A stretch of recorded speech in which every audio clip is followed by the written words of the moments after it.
This is Don Kaufman, and you are watching the TheoTRADE evening video for March 12th, 2025. All right, it's Wednesday afternoon. There's just about 20 minutes left inside of the cash trading session. S&Ps, well, they just can't get off the mat. I mean, every bounce we have seen has been sold into. So we're going to look at that, but we're also going to dig quite deeply into volatility tonight because there's kind of a disconcerting area specifically regarding, of course, you can look at the VIX, you could look at the volatility futures. I mean, this much vol, and yet volatility subsiding considerably says volumes about this marketplace. All right, let's get into it here, of course, on this TheoTRADE evening update. The S&Ps, I've got 20 minutes left of the cash close, and I'm kind of laughing about it because the S&Ps, well, they're up 32.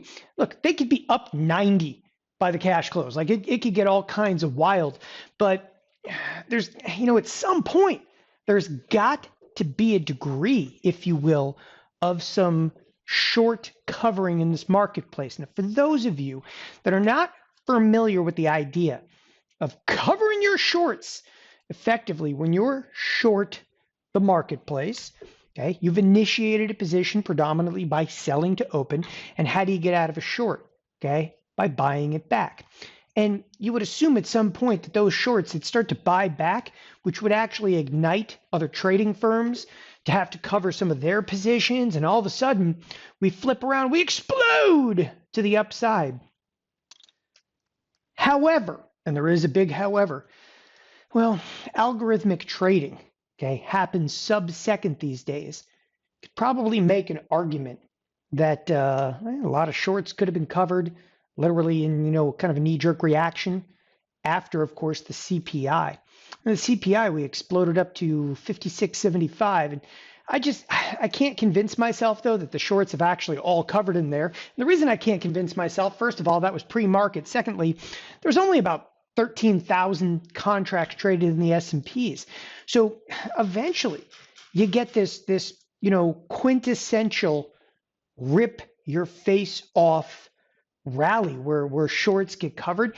And as I said, though, it just continually feels heavy in this marketplace. And when I say something feels heavy, I mean, it literally feels like the marketplace just wants to drop like a rock.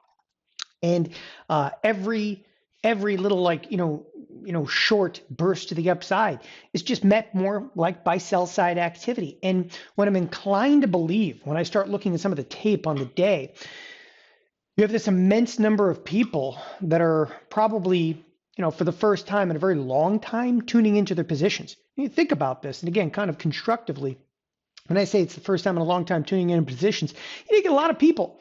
What do? They don't look at their 401k statements. They don't give a crap.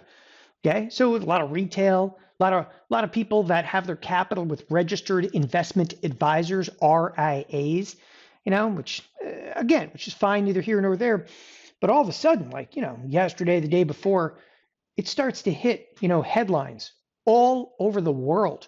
The markets are selling off. And of course, what they mentioned on the news is the Dow, and the Dow has been getting absolutely annihilated. If you look at this from an expected move point of view, specifically bringing up the Dow futures, and the Dow futures, okay, the slide in here has been precipitous, huge breaches outside of expected move. This thing is just selling off like there is no tomorrow. So all of a sudden you start to tune in, and every rebound that we're getting, okay, and this is my inclination for why we keep seeing some sell side, every rebound we're getting, people trying to just get out of positions because they're like, that's it. Out of the contest. Look, the bottom line is a lot of clientele out there. I mean, millions of people have sustained incredible gains, if you will, like over the last 15 years. Again, that's the Dow. But if you look at the S&Ps, specifically the S&Ps and the spiders for the last 15 years, incredible gains. But this is now a blip on the radar screen. Starting to see it. In fact, even when I open up the monthly chart, in the spiders. In the monthly chart, this is a max chart, the spiders, okay? That's more than a blip on a radar screen. It is real and it is spectacular, okay? We are seeing, okay, sell side activity. And at this point, okay, let's actually measure some of the damage that's done in the end. Okay, what do we have in terms of damage done? This marketplace right now has been knocked back to where it was. Again, look, like it's September, October. So the damage that's done in here, in my opinion, it's not dramatic. It's still rather minimal. But as I said to you, it does appear that people are trying to get out of positions, and every time we rally, they're coming back in, okay? And the people are covering their shorts, and then all of a sudden, okay, retail is selling back into that. And that's exactly what I'm inclined to believe in. By the way, after 15 years behind the screens of both Thinkorswim and TD Ameritrade, like I've seen this before, but I don't think I've seen it sustained for this magnitude of time. Like, that idea of people like bailing out of positions, look, maybe it's just actually starting right now. But as I said to you, it's wild. Like we just can't get out of our own way right now. Okay, let's move past the idea that the S&Ps, they feel like they're just pinned down right now and can't get a rally under them, which is kind of crazy. And of course, you're gonna look at the Nasdaq. Oh, it's rallying. It's rallying by 1%. Are you kidding me? This thing's had like multiple 3% down days.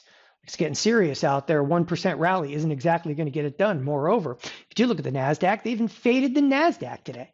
Okay, faded the Nasdaq simply means, yeah, we're off the highs, but the day is young. Still some time left in the trading session. Okay, the next thing I want to point out, and that I am really bothered by, I'll bring up the VIX in this respect. Are we rallying today? Yeah, not really. We're like 0.5%. And yet the volatility is subsiding greatly. Okay, we're subsiding on volatility because the marketplace is literally saying right now, yeah, even though we almost breached into new lows this morning, okay, we spiked and then we almost breached new lows, and we got through a big tamale this morning, which is CPI, and I'm going to talk about CPI next. But the problem that we have here is what volatility is saying like, it's cool, whatever, we're selling off, okay, screw it, let's just go for it. Like, think about what it's saying. It's settling in. The marketplace, by lowering the volatility, is actually settling. It's settling into the idea the volatility is probably going to have longevity. And that unto itself is extraordinarily disconcerting. So the volatility futures, okay, they still tell a very scary story. There's still a lot of backwardation in here, and that backwardation could be sustained. We haven't come out of backwardation now in days. So we're kind of on the clock. And when I say on the clock, backwardation can't last. Like, look, you got to come out of it sooner or later. You got to have a rip your face off rally. We come out of backwardation, maybe see some more sell side activity. As I said to you, we're not getting off the mat. We can't seem to sustain any degree of a rally, but we're still in that backwardation in terms of volatility. But again, more disconcerting is just that volatility is contracting in a day that we're up, but we're up a very meager amount. Of course, you can make the argument, volatility is coming down because we just got through a CPI. Look, the marketplace. The marketplace did not give two craps about CPI. CPI came out, CPI actually cooled off a little bit. What did the market do? Just laughed and sold right back off. Okay.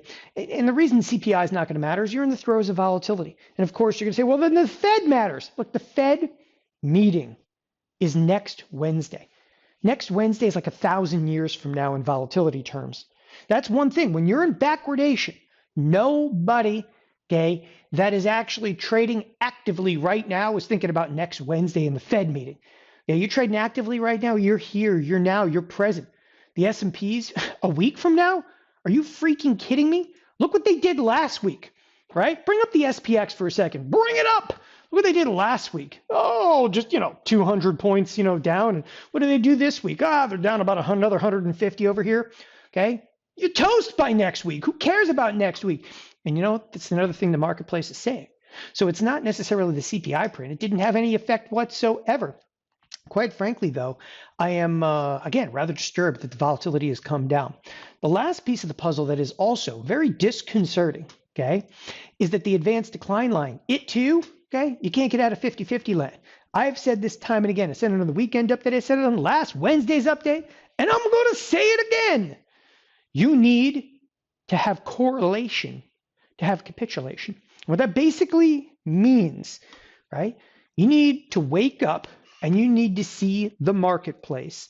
And I use this terminology all the time, kind of puke its proverbial guts. You need 90 to the downside, maybe 10 to the upside, or you need all 100 products in the S&P 100 trading down. If you're in the S&P 500, okay, you need to see kind of one of those quintessential like all down days.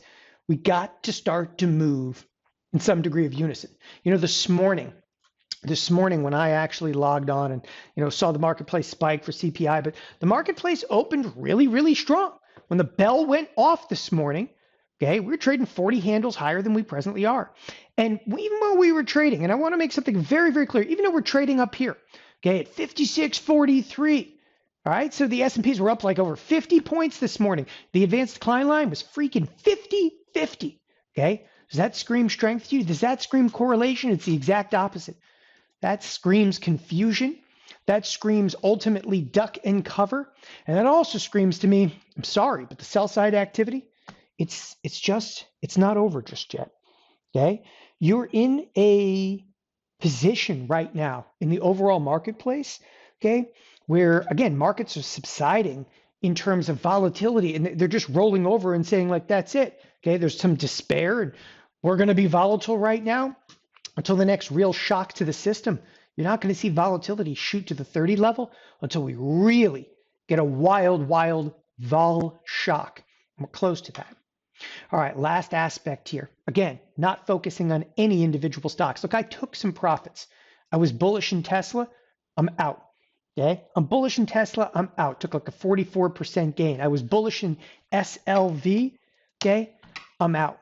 It cracked over 30. I'm done. By the way, I did actually leave a few contracts on. I'm up like 52% in there right now.